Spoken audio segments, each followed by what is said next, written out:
Welcome to the latest edition of Chatting with Chuck. I'm your host, Chuck. I'd like to welcome back Tim Stone today. We're going to talk about small screen size technology. So, Tim, what changes are customers asking for in these smaller HMIs? Chuck, thanks for inviting me today. I really appreciate that. And, we are seeing a dramatic shift.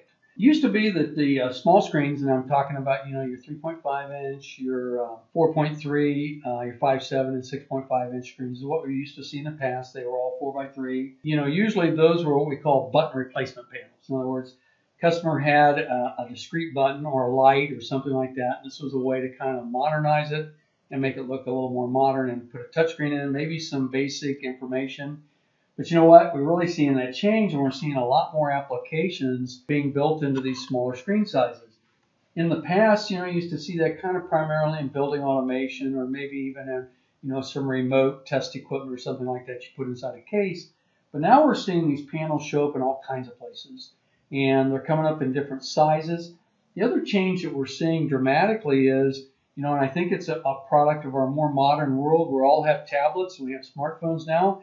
So we're starting to see a lot of these things now wanting, instead of being in a 4x3 aspect ratio, which is fairly square, we're seeing these things come out where we really want to be a little bit widescreen. So we're seeing them in 16:9. The 7-inch, for example, is a 16:9 ratio, so it's a lot more like your smartphone or your tablet. The other thing also we're seeing a lot of these things where we're seeing they need a higher resolution.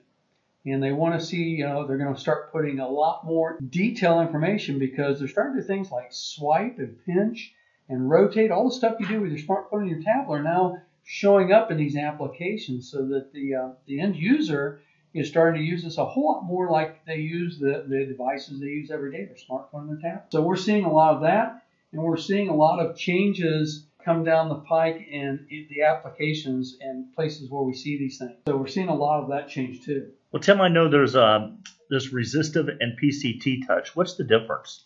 Resistive touch is literally feels the pressure of your finger.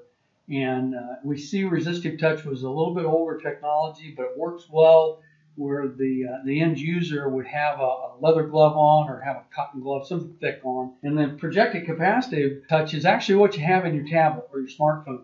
It's a glass. We're doing this with what we call a 7 hardness Gorilla Glass, so it stands up to scratch and it's resistant to shock and stuff like that. Projected capacitive allows you to do the swipe and expand and rotate and all the stuff you need to do so the end user can actually see what they're doing with it. Whereas a resistive, was literally it felt the pressure of your finger, right? And so they are remarkably different, and you need to think about that. When you're going to develop an application for these smaller screens is what's the end user going to be like? Is it going to be wintertime? They're going to have gloves on? Or is this something that's going to be, inside and, most users are going to walk up barehanded to it? Well, Tim, you just mentioned, winter and all that. Some of these panels, I'm sure, would be used outside. What kind of things you need to be aware of and do an outside environment?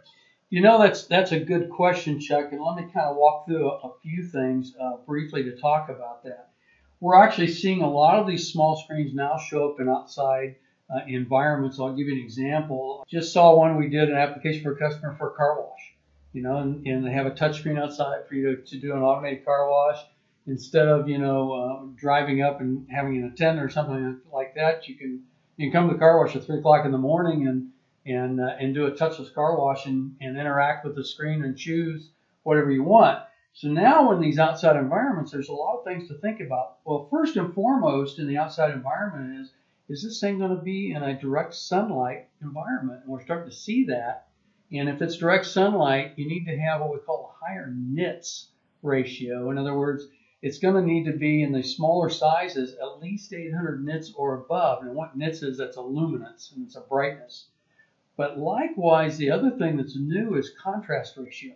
So if you've ever played with your television, your LCD television at home, and you played with contrast, you notice that you can either make it to where it washes out if the contrast is poor, or you can make it really brassy so the image doesn't look very good. So this contrast ratio becomes important too. The other thing in an outside environment we now as we start to see these things put in all kinds of applications. I saw a refrigeration truck going down the highway the other day, had a touchscreen on the outside of it, monitoring the contents of the refrigeration truck to make sure that it was operating correctly. And you know what? That brings a whole new series of environmental things to think about. IP66 ingress protection, so it can stand up to water and stuff like that. You don't think about water under pressure, which is what IP66 does. But as that truck goes down the road, that wind pressure starts to try and push water underneath the panel. So it has to be able to stand up to that. The other thing you start to see is it going to be wide temp. So, a panel that will do minus 20 to 60 C, that becomes important too, because now it's out there, exposed to the environment. The other third thing we want to tell customers to need to be aware of is, as you expose things to direct sunlight, your UV rays become really important because it can damage the screen over time. So you need to make sure that that screen has protection, UV protection, because you know what will happen is that screen will turn white. You won't be able to see it.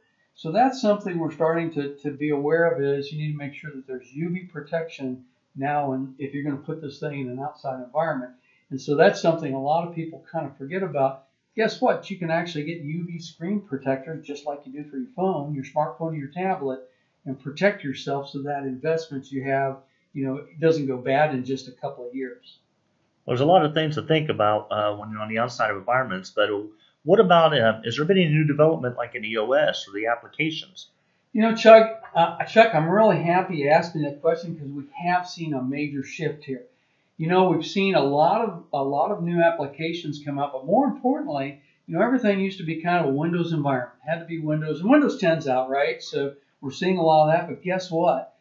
Your smartphone, your tablet, typically they're not running Windows. They're either running in iOS for an Apple environment, or more importantly, they're running Android. We're seeing a lot of Android, and guess what?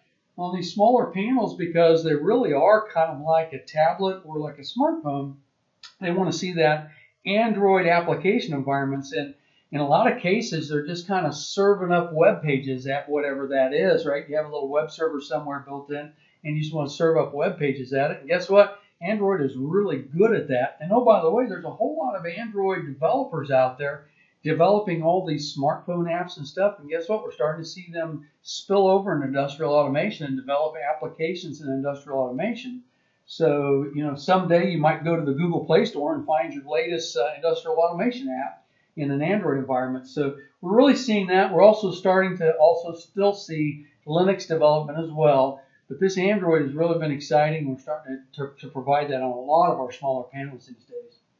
Well, that sounds great, Tim. I'm curious though, what about remote viewing? What's that done to the applications? Well, and this is something brand new we've started seeing a lot of is using VNC Viewer and doing remote applications so that someone can walk up with their smartphone or their tablet, interact with the HMI panel, maybe do maintenance, maybe pull log files.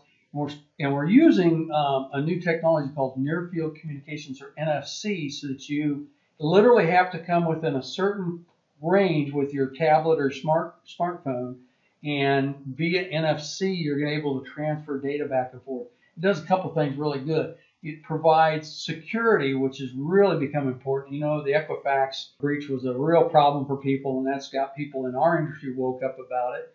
So near field communication with security allows that to be locked down much tighter. And then having this remote VNC viewer means, hey, no wires. I don't have to connect into anything. I walk up with my smartphone or tablet. I access the panel. I'm able to interact back and forth with it and do remote viewing capability. So that really brings some, but you need to do that in a secure way, and this near field communication is a way to do that.